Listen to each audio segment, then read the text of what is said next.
नमस्कार अक्षिका, अनस्टॉपेबल के मंच में आपका दिल से स्वागत है। मैं आपकी बहुत बड़ी फैन हूँ। आप जिस तरह से लिखती हैं, उसकी तो मैं फैन हूँ ही, लेकिन जिस हिम्मत से आप अपना जीवन जीती हैं, उसको मेरा सलाम।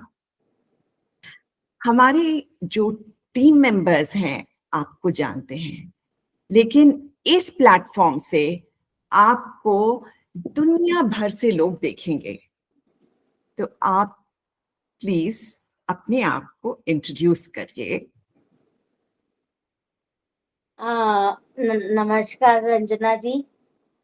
आप मेरी फैन हैं, उसका शुक्रिया। लेकिन उससे पहले आप मेरी अध्यापिका रह चुकी है। जो भी आज मैं हूँ वो सब आपकी वजह से। आपने मुझे पढ़ाया है। और मैं अक्षिका अग्रवाल, दिल्ली की रहने वाली एक ऑर्डिनरी लड़की से एक लेखिका कब बन गई ये पता नहीं चला। मेरे सपने हमेशा से ऊंचे रहे हैं, लेकिन मैं इस हद तक इन सपनों को पूरा कर पाऊंगी इसका भरोसा मुझे नहीं था। मैंने जब अपनी पढ़ाई शुरू की बचपन में, तो मुझे अपनी सिर्फ अक्षमताओं का पता था, सक्षमता का नहीं पता था। तो मैं हमेशा सोचती थी काश मैं पढ़ाई कर पाऊं, मैं पढ़ाई कर पाऊं।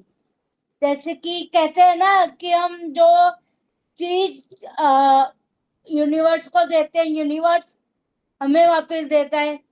जिस तरीके से मैं बोलती रही कि मैं पढ़ाई कर पाऊं, मैं पढ़ाई कर पाऊं, वो जरिया मेरे माँ बाप के, माता पिता के जरिए पे पहुंचा, उनके जहन में आया।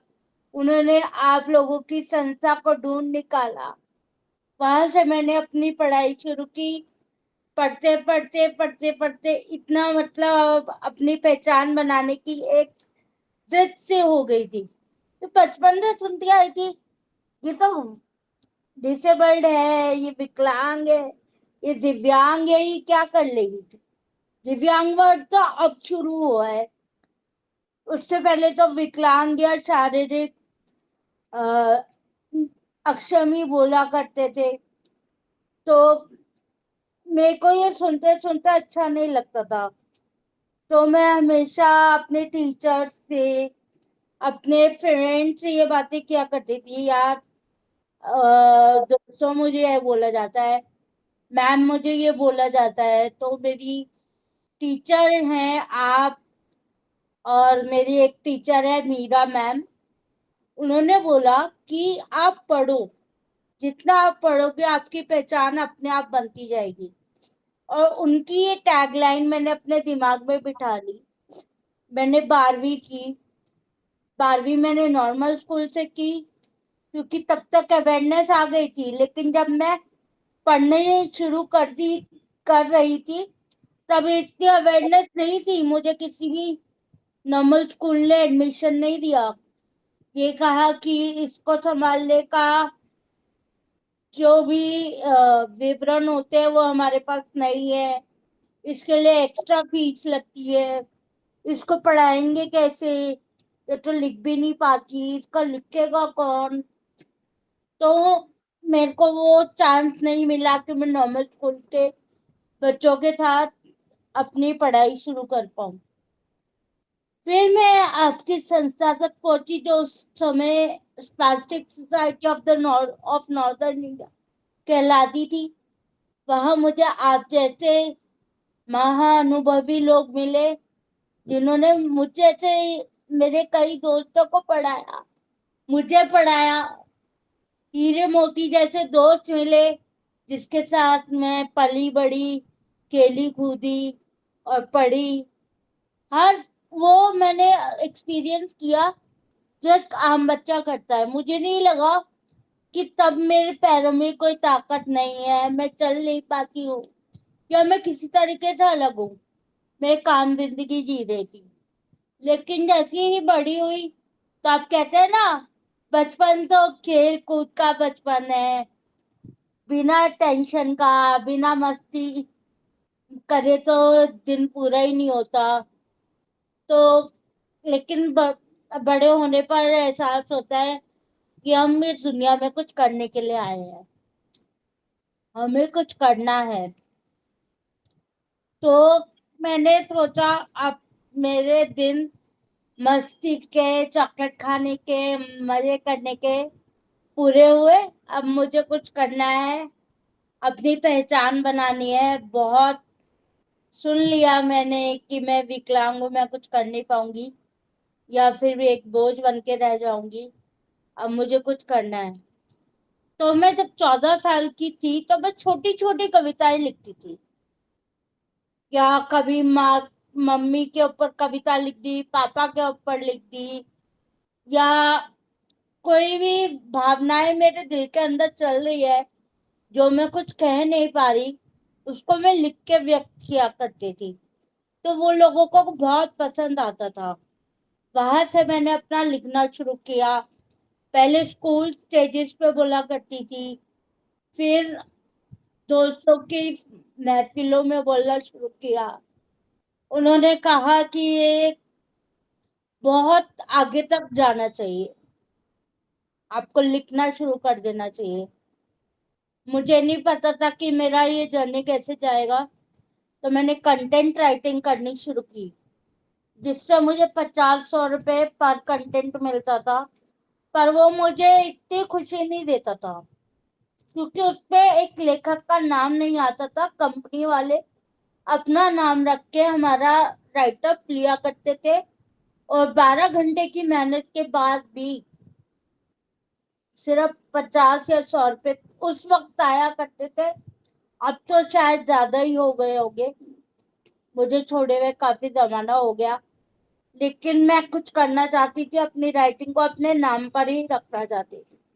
तो मैंने पॉडकास्टिंग भी की, पॉडकास्ट शुरू किए, अपनी पोएट्रीज, अपनी लेख एंकर पे डाला करती थी, स्पॉटिफाई पे डाला करती थी। आप आज भी उसको स्पॉटिफाई पे सुन सकते हैं। और फिर उसके बाद मेरी तबीयत हो गई बहुत ज्यादा खराब। आईसीयू के हर महीने के चक्कर लगते थे। तो मेरे दिल को ये गवार नहीं था कि मैं कुछ किए बिना, कुछ कमाए बिना, या कुछ नाम किए बिना इस दुनिया से चली जाऊं। तो मैंने उसी दौरान किताब लिखना शुरू की। बहुत नौकरी के ऑफर भी आते थे, लेकिन क्या करे, जब शरीर ही साथ ना दे रहा हो। एमए करने के बाद शरीर ने साथ देना बंद कर दिया। एमए इंग्लिश किया, शरीर ने साथ देना बंद कर दिया। तो मैंने कहा अब मैं क्या करूं। तो मैंने कहा नहीं, मैं किताब लिखूंगी। मैंने आईसीयू में रहने के दौरान ही, जहाँ पे आईवी ड्रिप्स, यूरिन ट्यूब्स और सिरिंजेस मेरे हाथ और गले तक लगे रहते थे, तो मैं अपना जो कहानियां थी बोल बोल के लिखा करती थी। उसको एक बुक में, एक वर्ड फाइल में कंपाइल किया। घर जब छुट्टी हो जाया करती थी, घर आया करती थी, तो उसको एडिटिंग में दिया करती थी। मिसेस नीतू जी हैं, जिन्होंने मेरे को बहुत हेल्प की, वो मेरी पहली एडिटर थी। उन्होंने बहुत अच्छी किताब मेरी एडिट की, प्यार के रंग मेरी पहली किताब। उससे मुझे बहुत कॉन्फिडेंस मिला। मेरी वो किताब भी बहुत अच्छी गई, बेस्ट सेलर गई थी, क्योंकि वो मेरी पहली किताब थी और अपने परिवार की पहली लड़की थी जो जिसने किताब लिखकर अपनी कमाई करनी शुरू की थी। तो बेस्ट सेलर गई, उससे मुझे और प्रेरणा मिली। मैंने कहा अब मैं क्या करूं, किताब लिख। नाम नाम धीरे धीरे होता है, एकदम नहीं होता, बहुत कंसिस्टेंटली लिखना पड़ता है।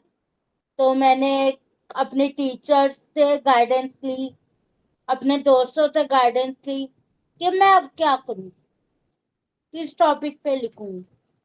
ये जो पहला वाला टॉपिक था, मेरे प्यार के रंग, ये भी मेरे एक दोस्त ने मुझे सुझाया था। उसने कहा था अक्षिका, दुनिया में हमें सब कुछ करने की इजाजत है, घूमने की, फिरने की, पढ़ाई करने की, दोस्त बनाने की। लेकिन क्या आज भी दुनिया, अगर हम कहे कि हमें कंपेनियन चाहते हैं, वो देगी? मैंने कहा बहन, मैं तो ऐसा कुछ चाहती नहीं, लेकिन हाँ, अगर कभी ऐसा मन में आया तो समाज शायद स्वीकार नहीं करेगा। तो उसने कहा इस किताबों में प्यार के ऊपर कहानी लिख, जिसमें मेरी पहली कहानी थी एक दो डिसेबल लोगों की, जो कि पहले स्कूल फ्रेंड्स थी। स्कूल फ्रेंड से वो दोस्त बने, दोस्त से फिर उन्होंने अपनी मैरिज को किस तरीके से अंजाम दिया, उस उसके बेस पे मैंने हर तरीके के प्यार के रंगों पर लिखना शुरू किया, और उसे एक किताब बना के अपनी पहली किताब के तौर पे दुनिया के आगे रखा, और उसको बहुत प्यार मिला। फिर दूसरी किताब, मैंने कहा जब मेरे को इस किताब का जरिया ही मुझे एक दोस्त से मिला है, क्यों ना मैं दोस्ती को भी सलाम करूं। तो मैंने दोस्ती को सलाम किया, और 10 कहानियां, नहीं 15 कहानियां मैंने दोस्ती पर लिखी, कि हम डिसेबल्ड बच्चों की जिंदगी में दोस्ती कितनी जरूरी है। कोई आज तक हमारे पास, अगर कोई, अब तो इतनी अवेयरनेस हो गई है, पुराने जमाने में क्या होता था, कोई हमारे पास बैठ के भी राजी नहीं था। तो मैंने उसी जरिए में, कि हमारे लिए दोस्ती कितनी जरूरी है, उसकी 15 कहानियां लिख के एक किताब बना के पब्लिश की, जो कि अमेजोन पे बेस्ट सेलर गई। अमेजोन पे बेस्ट सेलर गई। बस मैं उसको प्रमोट कर ही रही थी, कि अनहोनी कहिए या भगवान की लीला कहिए, उन्होंने मेरी मम्मी को अपने पास बुला लिया। प्रमोट करते करते मैं उससे डिटैच हो गई बहुत ज्यादा, और मेरा सारा ध्यान मेरी मम्मी पे चला गया। मैं इतनी डिप्रेशन में आ गई कि मुझे कुछ करने का मन नहीं था, ना नाम कमाने का मन था, ना पैसे कमाने का मन था, ना कोई काम करने का मन था। वो आपकी बदौलत, आपने मेरा हाथ पकड़ा, मेरी फैमिली ने मेरा हाथ पकड़ा, दोस्तों ने पकड़ा, आपने मुझे उस दौरान से बाहर निकाला। बाहर निकाल कर मुझे कहा कि जब तुम इतना लिखती हो, क्यों नहीं एक मातृत्व पर किताब लिखो, अपनी माँ को श्रद्धांजलि दो, जो आज तक तुम उनसे नहीं कह पाई, वो कहो। इसी जरिए मैंने एक किताब और पूरी कर दी मेरे नाम पर। तब तक 3 किताबें थी। 3 किताबों का भी मेरा सफर अच्छा रहा। फिर उसके उसके बाद ये लगा कि ठीक है, अच्छा चल रहा है, मेरी किताबें चलती रहनी चाहिए, क्योंकि अब मुझे कुछ हद तक पहचान मिलनी शुरू हो गई थी। अब मुझे ऑथर अक्षिका अग्रवाल कहा जाता था, न कि सिर्फ डॉटर ऑफ आनंद अग्रवाल, अक्षिका अग्रवाल। अब ऑथर ऑफ अक्षिका अग्रवाल कहा जाता था, तो मुझे अच्छा लगता था। तो मैंने कहा कि मैं इस जर्नी को यहाँ नहीं रोकूंगी। मैंने मैं लिखते लिखते यूट्यूब पे गई, अपनी कहानियां यूट्यूब पे डालती हूँ। उसका नाम है अक्षिका की कहानियां, यूट्यूब पे डालती हूँ। उस पे आप मेरी मम्मी से रिलेटेड सारी कहानियां सुन सकते हैं। और उसके बाद मैं बीमार पड़ गई। मैं ट्यूशन ले दी थी। ट्यूशन लेते लेते एक आखिरी ट्यूशन लेने के बाद मैं ऐसी सोई कि अगले दिन मैं उठ नहीं पाई। तो पापा परेशान हो गए। मैं चली गई फिर से हॉस्पिटल। हॉस्पिटल में जाके देखा कि नहीं, डॉक्टर ने कहा नहीं, इसमें तो अब कुछ बचा नहीं, ज्यादा से ज्यादा 15 दिन। मुझे तो कुछ होश ही नहीं था। पापा, दीदी, आप, दोस्त, ये सब कुछ याद नहीं था। सिर्फ कुछ झलकियां ऐसी दिख रही थी मुझे, जो कि इस दुनिया की नहीं थी। लेकिन उस दौरान भी मेरी विल पावर ने, इस वक्त आप लोगों का साथ था ही। उस झलकियों से लड़ने के लिए मुझे जो ताकत चाहिए थी, वो मेरी किताब लिखने की अगली जिद ने पूरी की। कि नहीं, अभी मुझे किताब लिखनी है। मुझे यूट्यूब चैनल तो याद नहीं था, बस मुझे इतना याद था कि मैं एक ऑथर हूँ और मेरे को ये दिक्कत हो रही है, मुझे आसपास कुछ नजर नहीं आ रहा है। तो मैं उससे फाइट करती थी रोज। हनुमान चालीसा चलाया, कभी कुछ किया, उसको बोला नहीं, मुझे नहीं खत्म होना है, मुझे अभी इसी दुनिया में रहना है और अपना नाम कमाना है।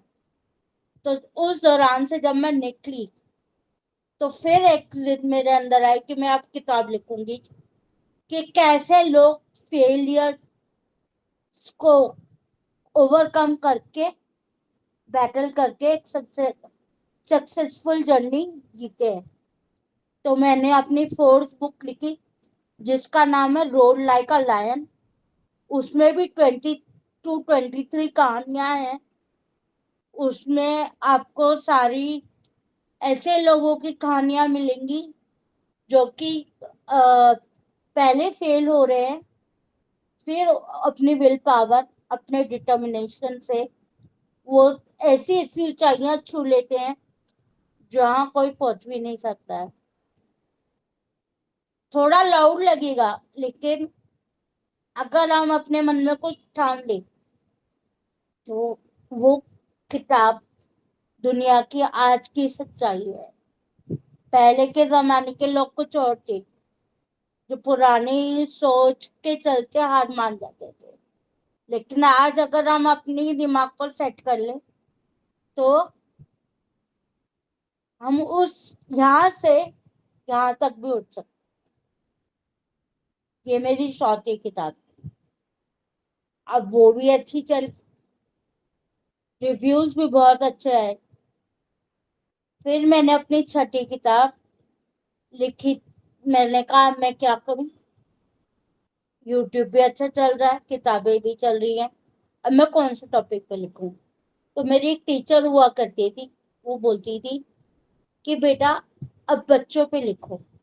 वो आपने बड़ों के लिए बहुत लिखा, बच्चों के लिए पढ़ने के लिए आजकल कुछ नहीं है जो कि मॉरल वैल्यूज दे। आजकल हर कोई यूट्यूब पे देखता है।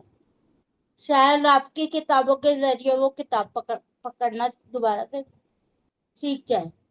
और उसी वक्त मेरा भांजा भी आया, और जिनको मैं ट्यूशन देती हूँ वो भी मेरे लिए बहुत प्यारी हैं। तो मैंने उनको डेडिकेट करते हुए और अपने बहन जी को डेडिकेट करते हुए अपनी छठी किताब लिख कर पब्लिश ही की थी। पब्लिश ने पब्लिशर को दी थी एडिटिंग के लिए, enter the world of fantasy की। मैं प्रतिलिपि पे लिखती थी हॉरर स्टोरीज। मेरे अंदर एक वो बात है कि मैं एक ही टॉपिक पे रुकती नहीं हूँ, मेरे को वर्सेटैलिटी में बहुत मजा आता है। तो मैं हॉरर स्टोरीज लिख रही थी, एक पब्लिशर ने वो हॉरर स्टोरीज पढ़ी, उन्होंने मुझसे परमिशन लिया, बिना मुझसे कुछ लिए उन्होंने वो पब्लिश कर दी। तो मेरी हॉरर स्टोरी और फैंटेसी वाली बुक दोनों ही बच्चों के लिए थी, और दोनों ही एक दिन पे लॉन्च हुई। तो इस तरीके से मेरे मेरे साथ 5 से 6 किताबें हुई। अब मेरी 7वीं किताब आई है, विकलांग बच्चों की अद्भुत शक्तियां, जिसको डिस्कस करने के लिए मैं आपके प्लेटफॉर्म पे आई हूँ। बहुत बहुत धन्यवाद अक्षिका, हम सबके साथ अपनी लाइफ जर्नी शेयर करने के लिए। मैं अक्षिका आपको जब आप छोटी सी थी, क्लास 2 में आई थी, तब से जानती हूँ। लेकिन आज भी जब आप अपनी इस इंस्पायरिंग, मेरे लिए बहुत इंस्पायरिंग है, लाइफ जर्नी शेयर कर रही थी, तो मेरे रोंगटे खड़े हो रहे थे। जिस तरह से आपने कभी हार नहीं मानी, आईसीयू से भी आपने लिखा, मम्मी के जाने के बाद भी आपने लिखा, और सिर्फ अपने लिए नहीं लिखा, सिर्फ मनोरंजन एंटरटेनमेंट के लिए नहीं लिखा, एक स्पेशल मैसेज देने के लिए लिखा। चाहे वो मैसेज हो कि एबिलिटी और डिसेबिलिटी और प्यार में कोई रिलेशनशिप नहीं है, प्यार किसी को भी हो सकता है, और प्यार is for, love is for everyone. Friendship के बारे में आपने लिखी, किस तरह हर एबिलिटी का बच्चा एक दोस्त चाहेगा। इतनी खूबसूरत कहानियां, और दिल से आपने ये मैसेज दिया है अपनी कहानियों के थ्रू। अब शिका, अब आप बताइए कि आपकी ये जो नई किताब है, विकलांग बच्चों की अद्भुत शक्तियां, इसकी प्रेरणा आपको कहाँ से मिली? इसकी प्रेरणा मुझे हम जैसे दोस्तों को देखकर मिली। मेरी एक टीचर है मीरा शंकर, जैसे आप मुझे सेकेंड स्टैंडर्ड में पढ़ाती थी, वो मुझे थर्ड स्टैंडर्ड से लेकर 10th स्टैंडर्ड तक पढ़ाती थी। तो जब मेरी enter the world of fantasy world book fair में गई, नेशनल लाइब्रेरी में गई, और लोगों ने भी उसे बहुत प्यार दिया, तो उन्होंने कहा देखो, बच्चों के लिए लिखा तो कितना अच्छा आपको इनपुट मिला, आउटपुट मिला।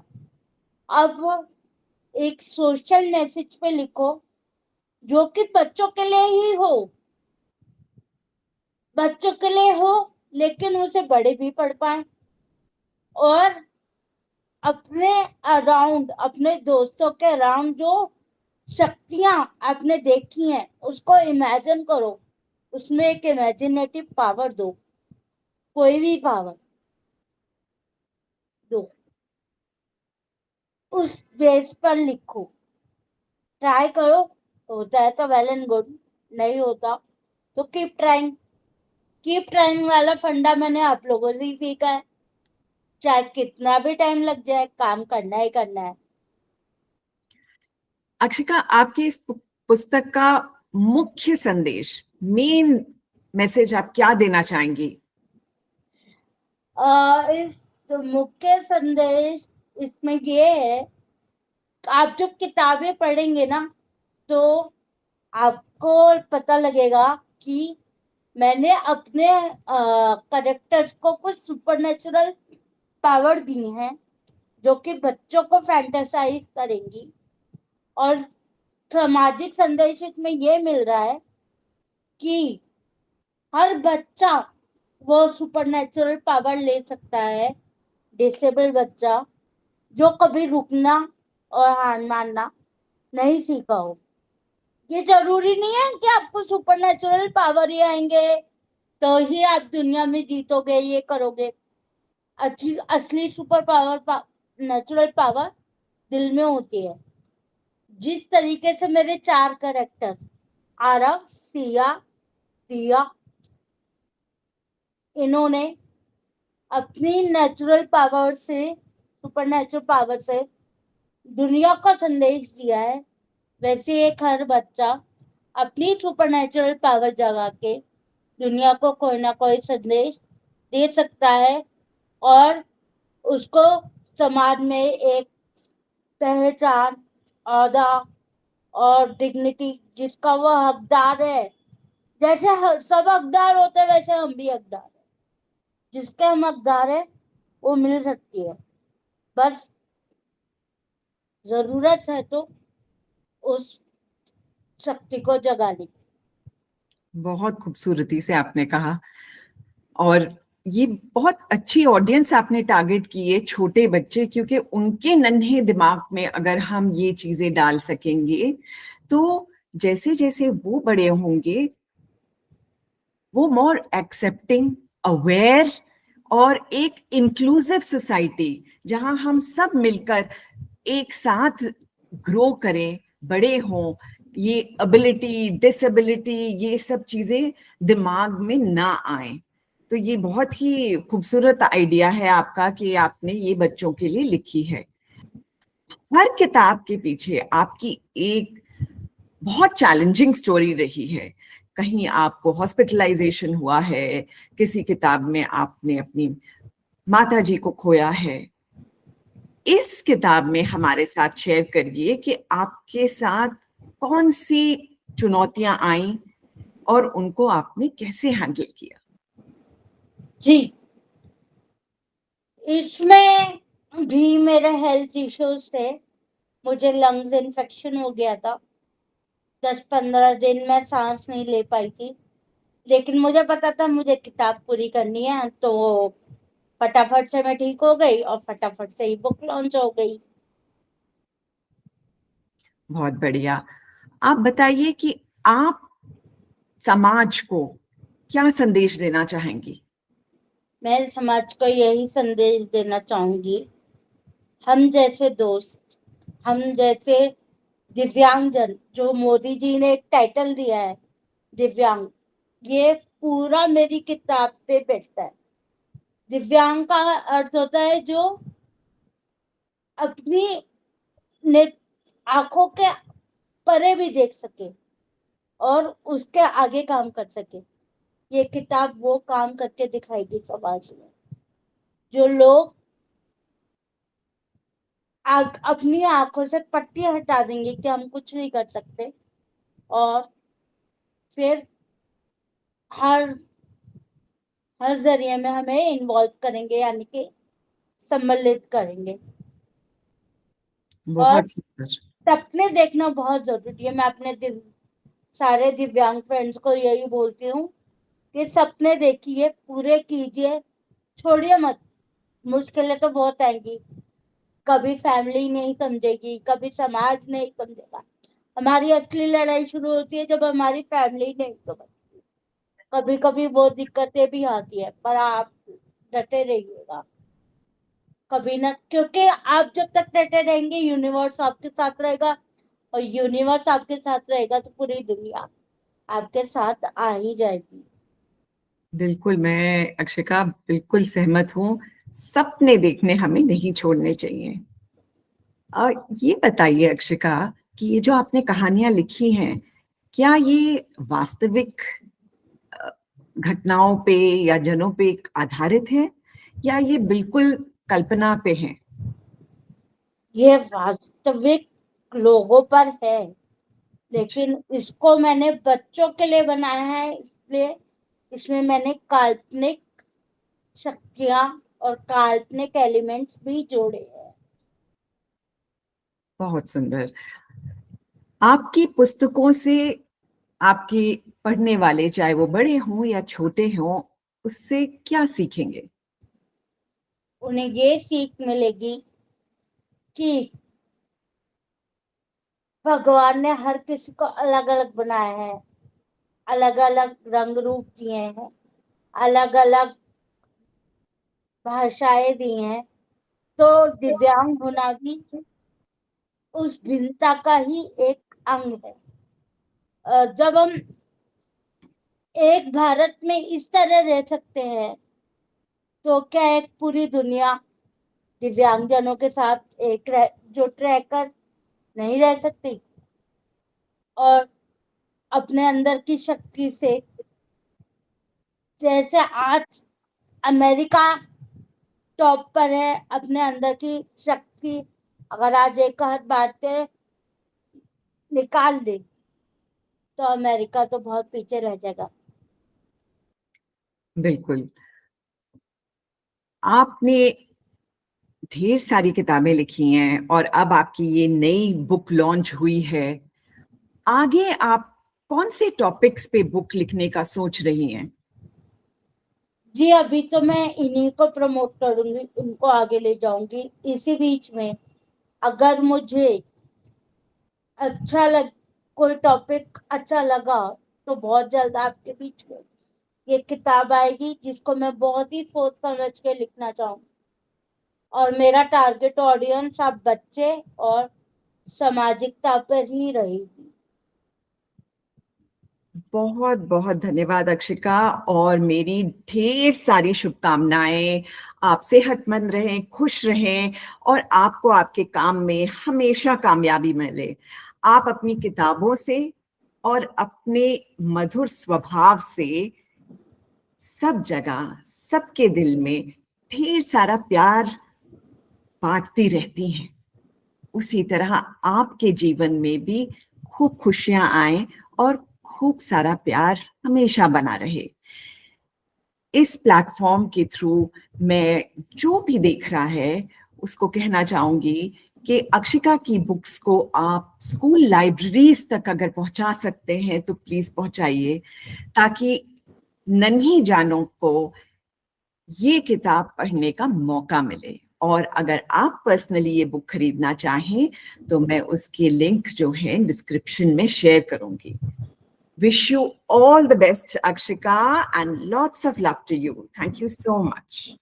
Thank you so much, ma'am. Thank you so much. May all the unstoppables grow wherever they can grow, and may your life, your dream will flourish in no matter way what circumstances are there in everyone's life. Thank you. God bless you. We are unstoppable and we will grow in everywhere. Well said. Absolutely. Unstoppable.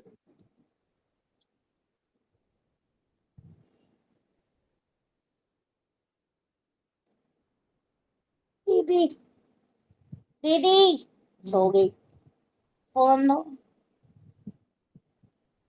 Phone